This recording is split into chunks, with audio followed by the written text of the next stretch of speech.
Selamat sore semua, Shalom, apa kabar? Saya pastikan di Zoom ini semua sehat, kuat, diberkati Tuhan, tetap semangat, tetap sukacita, amin. Ya, nanti sebentar kalau baca firman Tuhan, saya minta Ibu Yunita akan bantu saya untuk membaca firman Allah ya. Oke. Hari ini kita akan berbicara tentang kecantikan rohani, amin. Ya, mari ibu-ibu kita langsung membaca firman Tuhan. Saya minta Ibu Yunita akan membacanya. Amsal pasal 31 ayat yang ke-30. Amsal pasal yang ke-31 ayat yang ke-30. Kemolekan adalah bohong dan kecantikan adalah sia-sia. Tetapi istri yang takut akan Tuhan dipuji-puji. Amin. Istri yang takut akan Tuhan dipuji-puji. Ternyata saudara, kecantikan itu bukan segala-galanya ya. Karena kita tahu bahwa kecantikan itu pasti akan pudar dimakan usia. Betul? Apakah kita sekarang ini merasa kita akan awet muda terus? Ya. Pasti kita akan menghadapi tahap di mana walaupun kita berusaha mau pakai kolagen, mau operasi plastik lah, tetapi semua itu tidak akan ada yang abadi, betul? Makanya firman Tuhan mengatakan, kecantikan yang sesungguhnya bukanlah apa yang nampak di luar, tetapi yang sebenarnya itu ada di dalam hati kita.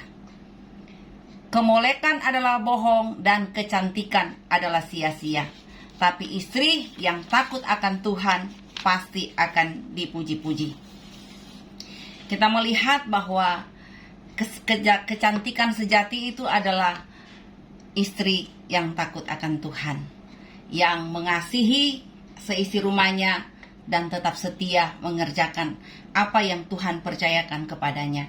Mungkin saudara bertanya, kecantikan itu bohong katanya ya, firman Tuhan bahkan menipu dan sia-sia. Apa maksudnya? Karena itu tadi saya katakan kecantikan itu sementara. Bahkan dikatakan kecantikan itu fana dan pasti akan berlalu seiring berjalannya waktu. Waktu muda kita kelihatan cantik, tetapi setelah tua semua ya tidak seperti kita berada pada masa-masa waktu kita masih remaja, waktu kita masih kuat-kuatnya. Tetapi jangan khawatir, karena firman Tuhan berkata, kecantikan itu bukan segala-galanya. Kecantikan fisik bukan segala-galanya. Yang Tuhan nilai adalah kecantikan hati. Amin. Sekali lagi, kecantikan bukanlah kunci utama. Tapi kecantikan itu dimulai dari hati kita. Kecantikan luar bukanlah fakta penentu. Ada orang sekarang ini kita melihat ya, mereka takut kelihatan tidak cantik, sehingga berbagai usaha dilakukan supaya kelihatan cantik. Ada yang pakai operasi plastik, ada yang sampai pemasangan implan, pokoknya macam-macam, yang penting cantik. Bahkan mereka rela mengeluarkan uang demi kecantikan. Kita lihat berbagai usaha yang dilakukan oleh para wanita sekarang ini, benar-benar ya saya bilang rela untuk menghabiskan uang demi kecantikan. Saudara mungkin tahu seorang desainer atau seorang model terkenal, dia adalah Donatella Versace.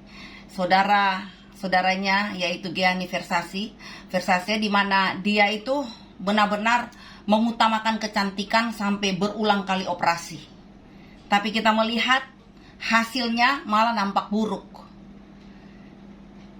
Saya ingin katakan bahwa tidak semua yang kita lakukan dengan operasi dan sebagainya itu membuat kita kelihatan cantik.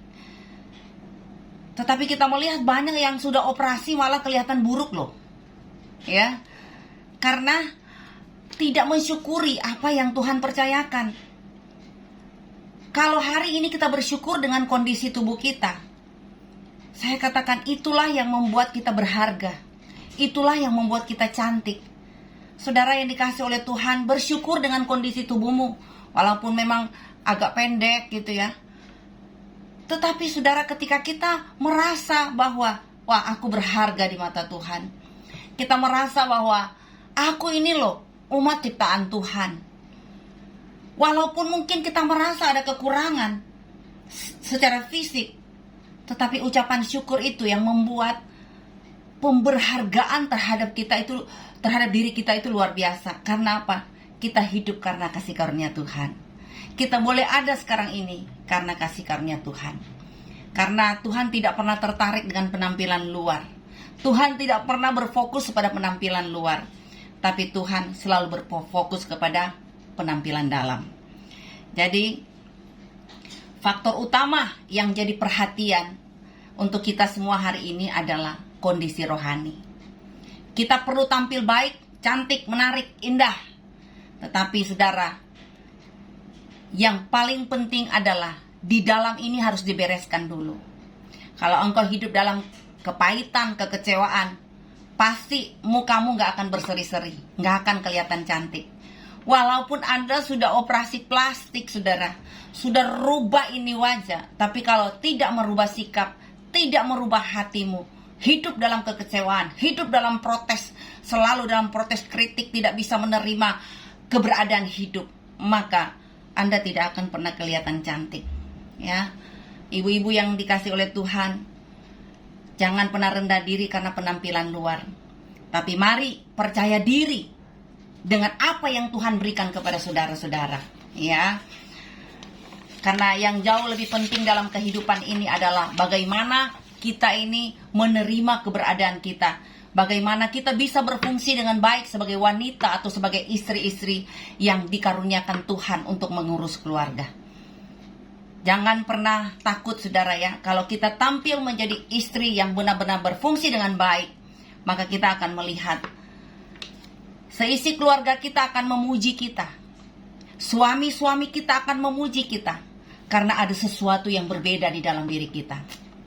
Dikatakan, istri yang takut akan Tuhan, istri yang cakep itu adalah yang pertama kita melihat suaminya percaya kepadanya. Ya, kalau di sini ada yang janda-janda, berarti Anda sudah lewat.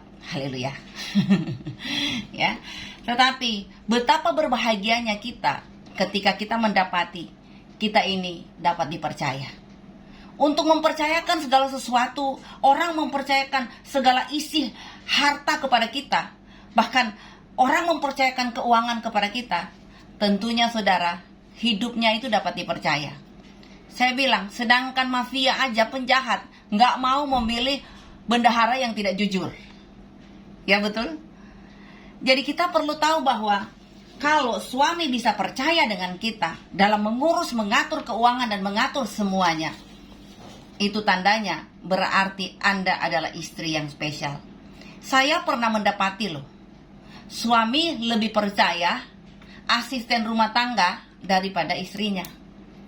Saya pernah mendapati seorang suami lebih percaya memberikan uang belanja kepada pembantu daripada kepada istri. Menggenaskan bukan? Saya katakan bahwa perlu kita sadari di dalam kehidupan ini, kalau kita menjadi istri yang dapat dipercaya, suami kita juga akan tenang. Karena seringkali kita tidak dipercaya, karena sering kita kelihatan orang yang tidak pernah bisa mengatur keuangan. Boros saudara ya. Seringkali saudara, kita tampil menjadi istri yang konsumtif. Karena apa? Gak mau ketinggalan gaya. Saudara, mari kita bergaya sesuai dengan kemampuan. Hidup ini sederhana, tapi gayanya yang bikin rumit.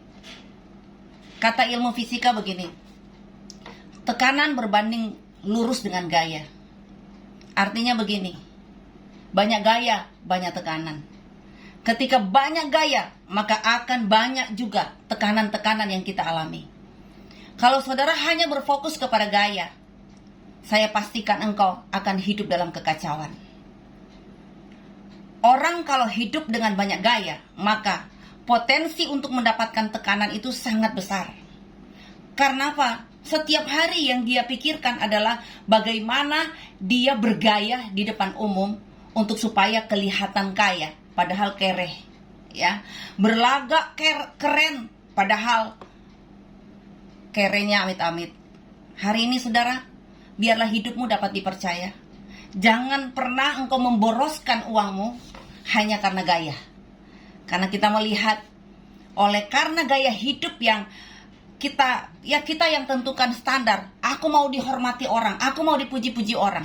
Akhirnya uang itu digunakan untuk hal-hal yang pada akhirnya membuat kita susah dan miskin. Karena apa saudara? Pegang uang saja nggak bisa dipercaya. Yang dia fokus adalah bagaimana membeli sesuatu yang viral. Bagaimana saya harus mengangkat derajat saya dengan menggunakan pakaian yang bagus. Saya harus tampil mewah, saya harus tampil indah. Saya katakan, Anda tampil cantik wajar. Kita mau tampil indah, Tuhan juga senang. Tapi jangan sampai berlebihan. Amin. Hidup ini murah, ya. Tetapi label dan mereklah yang bikin kita mahal. Betul? Yang bikin rumit adalah gengsi juga, ya. Karena seringkali karena gengsi, akhirnya kita memiliki sikap hati yang tidak benar di hadapan Tuhan. Ibu-ibu yang dikasih oleh Tuhan, mari hari ini biarlah suamimu akan merasa tenang ketika engkau dipercaya untuk memegang uang, memegang apapun yang dipercayakan oleh suami di dalam kehidupanmu. Ya, kita melihat zaman sekarang, ya, kalau tidak hati-hati, orang bisa terbawa arus. Hidup dalam kedagingan, bahkan keinginannya makin besar. Saya melihat gaya hidup orang sekarang ini, wow. Kalau tidak takut akan Tuhan, bisa berlebihan loh. Dan mengakibatkan kehancuran di dalam keluarga. Saya lihat sekarang ini, wow, karena adanya Shopee, Lazada, Tokopedia, wow, semakin banyak orang yang nafsu konsumtifnya itu besar. Ya, kita tidak bisa sangkal bahwa sekarang ini kita ini gampang sekali untuk meniru orang lain hanya karena kita melihat sosmed. Ya, kita mau lihat, waduh ini yang viral, wah ini yang bagus sekarang ini. Akhirnya tanpa sadar kita bisa terikut arus. Makanya berhati-hati saudara. Karena begini, sebesar atau sebanyak apapun uang Anda akan habis jika gaya hidup yang konsumtif. Hari ini biarlah kita bijaksana dalam mengatur keuangan, supaya suami bisa mempercayakan segala sesuatu dalam hidupmu. Suamimu tenang karena engkau menjadi istri yang bisa berfungsi dengan baik dalam keluarga. Yang kedua, coba Ibu Yunita baca di dalam Amsal pasal 31 ayat yang ke-21. Amsal 30. Ya. Amsal 31 ayat 21. Ia tidak takut kepada salju untuk seisi rumahnya, karena seluruh isi rumahnya berpakaian rangkap. Saudara tahu artinya begini. Istri yang cakap dan bijaksana, istri yang selalu memiliki kekuatan rohani di dalam hatinya, dikatakan dia memperhatikan keluarganya. Istri tahu ini musim apa, ya. Musim kehidupan bisa berganti-ganti loh saudara. Tetapi istri yang cakap dan bijaksana, dia bisa mengantisipasi apa yang akan terjadi. Saya yakin saudara, ketika engkau memiliki kekuatan rohani, maka engkau akan melihat bagaimana Tuhan akan menuntun hatimu. Tuhan akan menuntun keluargamu untuk supaya bisa kuat menghadapi musim yang berganti. Kita lihat saja, sedangkan sekarang ini musimnya panas banget, bisa sampai 40 derajat. Wow, saudara, ini tidak gampang. Dan saya percaya istri yang cakap dan bijaksana, dia tahu musim akan berganti. Dia bisa melakukan banyak hal dalam kehidupan, di mana seorang istri pasti akan ditolong oleh Tuhan dengan segala pergantian musim yang ada. Dan saya percaya, walaupun musim akan berganti-ganti, tetapi kita punya Tuhan yang hebat, yang akan selalu hadir di setiap musim kehidupan kita. Banyak kali kita sebagai seorang istri menghadapi musim di mana Wow, itu bisa menggoncangkan hati kita, apalagi kalau musim anak sekolah, musim dimana harus membayar DP, musim dimana harus bayar SPP. Wow, saya punya 3 anak ya. Kalau saya tidak pinter-pinter mengatur keuangan, tidak pinter-pinter mengatur hati, tidak pinter-pinter mengatur waktu, bisa kebablasan. Ya, karena apa? Giliran anak sekolah, ya, wow, namanya 3 anak. Saudara bisa kewalahan. Bahkan kita melihat ada orang yang sampai berusaha supaya anaknya sekolah sampai pinjam sana sini, bahkan sampai pinjam online. Wah, kenapa bisa demikian? Kadangkala ya, Allah memberkati kita itu luar biasa. Tapi seringkali ya, kita tidak bisa mengatur segalanya. Karena hidup yang konsumtif akhirnya membuat kekurangan terjadi dalam rumah tangga kita. Saya katakan Tuhan kalau memberkati kita selalu cukup. Kalau Tuhan menganugerahkan kita 3 anak, saya percaya untuk masalah sekolah anak, masalah makan minum, pakai anak-anak kita, Tuhan sudah menyediakan terlebih dahulu. Tapi ada kalanya saudara, kita alami kekeringan, kekurangan. Mungkin juga kita harus periksa diri, apa yang salah di dalam diri kita. Karena keberhasilan satu keluarga juga ditentukan bukan hanya kepada suami, tetapi kepada istri yang menjadi tiang doa dalam keluarga. Saya percaya kita istri-istri tahu bagaimana menempatkan diri di musim yang berganti-ganti. Ya, apalagi kalau saya bilang tadi, musim Natal ada lagi tuh, ya, seninya ada. Biasa kalau orang Indonesia Timur, kalau Natal, wow, harus mempersiapkan baju baru, sepatu baru, semua baru untuk apa? Datang ke rumah Tuhan. Ya nggak salah, saudara. Tetapi kita bisa antisipasi, kita bisa prediksi. Nanti kalau Natal, anak saya pakai baju baru, kita sudah siapkan dari sekarang. Kita harus nabung, ya. Makan yang enak kita mungkin abaikan dulu, makan sayur lebih sehat, ya. Makan sayur akan jauh lebih pintar. Jadi jangan dikit-dikit saudara go food, dikit-dikit makan di mall. Akhirnya apa? Natal nggak bisa beli baju baru. Haleluya. Saudara, kalau saudara mau senangkan anak, mau beli baju baru di hari Natal, nggak ada yang salah. Namanya kita orang tua pingin supaya anak kita tampil baik, apalagi kalau nanti Natal akan banyak tampil-tampil di gereja gitu ya. Betapa senangnya hati sebagai orang tua ketika lihat anak tampil pakai baju baru. Wah, senang kan ya. Sedangkan Ibu Moren aja sudah emak, sudah omah, kalau lihat cucunya pakai baju baru, wah senang lah. Ya, yang oma-oma di sini nggak apa-apa makan sayur, yang penting aku bisa hadiahkan sesuatu untuk cucu saya di hari Natal, nggak ada yang salah, ya. Tapi jangan sampai beli baju pinjam sana sini sampai pinjam online, nah itu yang salah, ya. Hari ini saya pastikan bahwa engkau emak-emak, engkau ibu-ibu, engkau mama-mama, engkau istri-istri, pintar melihat musim, ya. Musim anak sekolah harus persiapkan tabungan dari sekarang. Ya, makan harus direm sedemikian rupa supaya pada saat pembayaran SPP, pada saat pembayaran uang pangkal, Anda nggak senewen. Haleluya. Ya. Tapi saya percaya Ibu Yunita di sini, Ibu Juliani, Ibu Erna, ya, Ibu Evi, mereka ini adalah istri yang cakap dan bijaksana. Ibu Anita Tandian, Ibu Manli, saya percaya kita mak-mak yang pintar dalam segala sesuatu, sehingga pada musim kering kita tidak pernah kekurangan makanan. Kenapa? Oleh hikmat Tuhan kita bisa antisipasi. Amin. Ya, yang berikutnya. Istri yang takut akan Tuhan atau istri yang cakap. Coba kita baca di dalam ayat yang ke-22. Silakan Ibu Yunita. Amsal 31 ayat 22. Ia membuat bagi dirinya permadani, lenan halus dan kain ungu pakaiannya. Nah, ini berbicara soal kerajinan. Dia mau bekerja keras. Kalau memang dalam sebuah keluarga, engkau sebagai istri atau kita sebagai ibu-ibu, kita dipercayakan Tuhan dengan keahlian. Kita mau bekerja untuk bantu suami, apa yang salah? Ya, kalau kita punya keahlian di dalam bekerja, di dalam misalnya kita dipercayakan Tuhan untuk masak, untuk jualan, ya. Nggak ada yang salah untuk bantu ekonomi keluarga. Jadi saudara jangan pernah bandingkan diri, kok enak ya yang istri yang sana cuma duduk enak, cuma nonton drama Korea kok enak. Saudara jangan bandingkan dirimu dengan orang lain. Fokus kepada rumah tangga masing-masing. Ya, jangan fokus kepada rumput tetangga. Belum tentu yang jambul tinggi enak dan bahagia. Belum tentu yang jambul tinggi bisa tidur nyenyak. Haleluya. Jadi saudara, mari kalau engkau punya keahlian mau masak kek atau mau jualan properti, silakan lakukan. Untuk apa? Untuk kebutuhan keluarga. Anda mau jualan pisang goreng di pinggir jalan, nggak ada yang salah. Nggak usah gengsi saudara ya.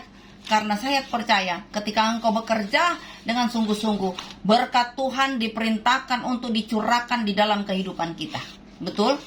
Banyak orang saudara nggak mau melakukan hal-hal kecil karena apa? Malu ya, gengsi. Ya, saudara, yang gengsi itu tidak akan mendapatkan apa-apa. Ya, gengsi terlalu tinggi saudara membuat kita tidak bisa melihat berkat-berkat Tuhan dicurahkan. Kenapa orang seringkali gengsi saudara? Ya, karena apa? Malu dilihat miskin, ya, malu dijauhi orang atau direndahkan orang. Nanti aku dibilang apa loh kalau aku jualan di pinggir jalan. Saudara nggak ngurus, nggak peduli, karena urusan anak sekolah bukan urusan tetangga. Urusan anak sekolah itu urusan kita sendiri. Kalau bagi saya saudara, saya nggak peduli. Demi kepentingan keluarga saya harus kerja keras. Demi kepentingan anak sekolah saya harus lakukan sesuatu. Karena kalau kita bekerja keras dengan tangan kita sendiri, wah itu pasti akan dihargai oleh Tuhan. Makanya ibu-ibu jangan terlalu banyak gaya, amin.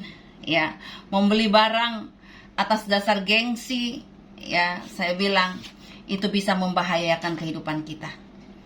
Pingin, ya saya bilang tadi, pingin kelihatan kaya, pingin kelihatan keren, tapi kere. Aduh haleluya. Ya, makanya saudara, kalau beli barang harus sesuai dengan kebutuhan. Kalau beli barang harus sesuai dengan fungsi, bukan gengsi. Amin.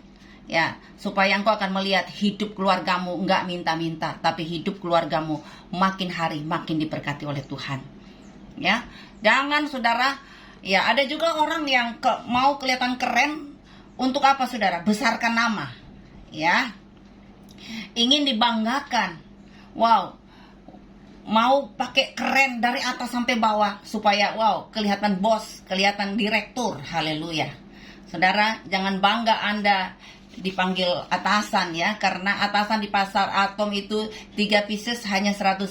Haleluya. Ya. Jadi jangan terlalu bangga dengan panggilanmu, tetapi banggalah engkau kalau engkau punya Tuhan. Banggalah engkau karena kualitas Yesus itu ada di dalam pribadimu. Ya, jangan bangga saudara karena apa? Wah punya titel, wah punya ijazah yang luar biasa. Tapi kalau engkau punya ijazah, ya, tapi kalau sudah jadi jenazah nggak ada gunanya, ya. Wah, perhatikan ini bahwa boleh engkau punya titel dari muka sampai belakang, tapi apakah hidupmu sudah berdampak? Apakah kehidupanmu sudah menjadikan orang lain itu berguna dengan kehadiranmu? Jadi hari ini saudara, kecantikan rohani itu penting sekali. Orang tidak melihat gayamu, ya, tetapi melihat akan hatimu yang benar-benar membuat orang lain terberkati karena kehadiranmu. Ya, mari jadi istri yang cakap dan bijaksana. Ya, jadi istri yang dapat dipercaya. Jadi istri yang cinta akan keluarga. Ya, jangan, saya ada melihat satu artikel di satu mobil truk, dia bilang gini, papa kerja mama cinta, papa nganggur mama kabur. Aduh haleluya. Ya, jangan kita jadi istri yang matre. Giliran suami ada uang, wah kita cinta. Giliran suami nganggur, wah kita berebut-rebut untuk kabur. Ya saudara, kalau suami mungkin di PHK, suami lagi nganggur hari ini, berdoalah. Biar Tuhan akan membukakan pintu berkat. Jangan kita maki-maki, jangan kita sampaikan kata-kata yang tidak jadi berkat. Justru pada saat suami nganggur, suami di PHK, saatnya kita harus tunduk di bawah kaki Tuhan. Kita harus berdoa. Ya, kita harus benar-benar dukung akan kehidupan suami, dukung akan kehidupan keluarga, supaya benar-benar kita akan melihat Tuhan akan bangkitkan kembali akan ekonomi keluarga. Tuhan akan bawa ya hidupmu untuk makin berfungsi dengan baik. Kalau memang suami sudah tidak bisa diharap, Tuhan akan berkati tanganmu. Tuhan akan buat tanganmu ini bisa bekerja dengan keras, dapat diandalkan untuk menghidupi keluarga. Dan saya yakin ketika kita menjadi istri yang berfungsi dengan baik, walaupun mungkin suami sudah tidak berfungsi dengan baik dalam keluarga, artinya sudah tidak bisa memberikan penghidupan buat saudara dalam hal ekonomi. Tapi saya percaya inilah waktunya kita sebagai istri jadi penolong untuk bisa membuat keluarga bisa makan, keluarga bisa kenyang, keluarga bisa menikmati berkat Tuhan karena kehadiran seorang istri. Saya percaya hari ini kita akan melihat keluarga kita akan dipedulikan Tuhan. Keluarga kita akan mendapatkan berkat-berkat spesial karena kita adalah istri yang dipercaya. Kita istri yang pintar melihat musim yang berganti. Kita menjadi istri yang bekerja keras. Walaupun mungkin suami sudah tidak bisa diandalkan, tapi saya percaya tangan istri akan dipakai Tuhan untuk jadi perpanjangan tangan Tuhan untuk keluarga. Istri-istri di sini yang engkau mungkin hanya seorang diri sekarang, saya yakin engkau pasti diberkati oleh Tuhan. Saya boleh minta tangan-tangan diangkat. Saya percaya tanganmu diberkati, diurapi oleh Tuhan. Tanganmu dipercaya Tuhan untuk mengelola berkat. Engkau diberikan hikmat kepintaran untuk mengerjakan banyak hal. Dan melalui tanganmu, keluargamu diberkati Tuhan. Melalui tanganmu, engkau akan melihat hidup keluargamu tidak akan minta-minta roti.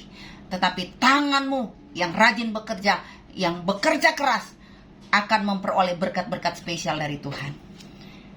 Turunkan tangan, saya percaya semua yang ada di Zoom ini akan melihat perkara-perkara supranatural akan terjadi. Kenapa? Ada kalanya keadaan kita tidak bisa rubah, tetapi yang bisa kita rubah adalah kesetiaan kita, kepercayaan kita kepada Tuhan. Mungkin kita tidak sanggup lagi menghadapi masa ini, tetapi saya percaya ada Tuhan yang memberikan kita kesanggupan, sehingga kita tidak akan pernah kekurangan makanan, kita tidak akan pernah kekurangan sesuatu yang baik. Percaya ada berkat tersendiri yang Tuhan siapkan untuk anak-anak kita. Ada berkat yang luar biasa Tuhan siapkan bagi cucu-cucu kita. Jangan khawatir, Tuhan akan melakukan yang terbaik. Puji Tuhan, mari hari ini jangan fokus hanya kepada kecantikan fisik, karena kecantikan fisik ini hanya sementara. Mari kita perhatikan apa yang di hati kita. Sudahkah kita hidup berkenan di hadapan Tuhan? Sudahkah kehidupan kita berdampak? Kita nanti akan menjadi tua, akan menjadi keriput. Tapi biarlah kita ini akan menjadi wanita-wanita yang hebat. Wanita-wanita yang dapat dipercaya Tuhan. Bahkan mungkin anak-anak kita akan mengatakan, mamaku is the best. Mamaku luar biasa. Sehingga nanti pada saat anak-anak kita menikah, dia akan sungkem di kaki kita dan berkata, Mama, terima kasih. Karena kehadiranmu membuat hidupku jadi berarti. Kemarin saya menghadiri satu pernikahan, saudara. Saya sampai menangis karena saya lihat, betapa seorang mama bangga kalau melihat anaknya bisa menikah, anaknya bisa sukses, sungkem di kaki mamanya. Wow, saya sendiri melihat itu, saya sampai nangis. Saya bilang, wah ternyata tugas kita sebagai mama-mama itu luar biasa. Biarlah kita akan menggiring anak-anak kita sampai pada mereka menikah. Mereka akan sungkem di kaki kita dan berkata, Mama, terima kasih. Mama, terima kasih karena telah menghadirkan Yesus di hatiku. Mama, terima kasih karena Mama telah memberikan banyak hal dalam hidupku, sehingga aku bisa menikah hari ini. Aku bisa memasuki kehidupan yang baru, karena saya melihat ada seorang mama yang siap berkorban untuk saya. Amin. Saya percaya di sini yang sudah pernah menikahkan anak, pernah mengalami momen itu. Betapa seorang mama akan menangis ketika anaknya sungkem di kakinya dan berkata, Mama, terima kasih untuk semuanya. Saya masih menunggu momen itu, saudara, karena saya belum menikahkan anak. Tapi satu hari kelak saya akan melihat ketiga anak saya akan sungkem di kaki saya dan berkata, Mama is the best. Ya. Saya sangat yakin percaya bahwa jerih payah kita di dalam Tuhan akan diperhitungkan Tuhan. Saya yakin mama-mama di sini adalah mama-mama yang hebat. Saya yakin mama-mama di sini adalah mama-mama yang luar biasa. Mungkin suamimu tidak bisa melakukan banyak hal dalam hidupmu. Mungkin engkau yang kerja keras untuk menghidupi keluarga. Tapi saya percaya engkau dilihat oleh Tuhan. Engkau dihargai oleh Tuhan. Jerih payahmu diperhitungkan Tuhan. Jangan mundur dalam pelayanan. Mari maju. Walaupun mungkin ada suami-suami yang tidak bisa diharap lagi. Tetapi ingat, anak-anakmu butuh engkau. Jadi mama-mama harus berjuang. Jangan sampai rapuh. Jangan sampai mabuk dengan keadaan, saudara. Tapi saya mau katakan, harus bangkit. Kalau memang engkau yang harus dipercaya Tuhan untuk mengurus keluarga, katakan, Tuhan beri aku kekuatan. Berikan aku kemampuan untuk mengurus keluarga.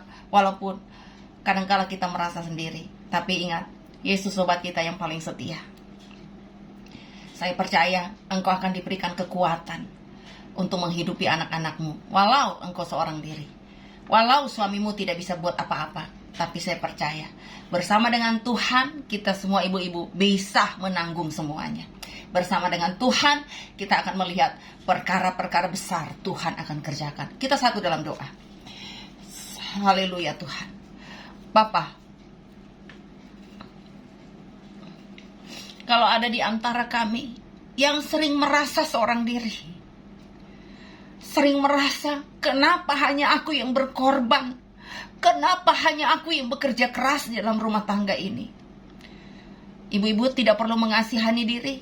Ibu-ibu tidak perlu kesal dengan keadaan ini.